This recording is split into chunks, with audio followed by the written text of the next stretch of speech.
బీహార్ ఎన్నికల్లో ఏమైనా జరగచ్చు. ఎందుకయ్యా అంటే ఓటర్ టర్నౌట్ అంటే నిజమైన ఓటరు తీర్పు ఇప్పుడు అక్కడ నడుస్తోంది. దానికి కారణం ఏంటయ్యా అంటే అక్కడ ఉన్నటువంటి ఓటర్లు అత్యధికంగా ఓటు వేశారు.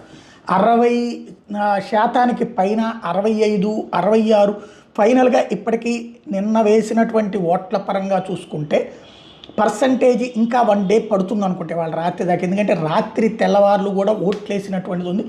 మహిళలు బారులు తీరారు. 2019వ సంవత్సరంలో ఆంధ్రప్రదేశ్లో మహిళలు బారులు తీరినట్లు తీరారు.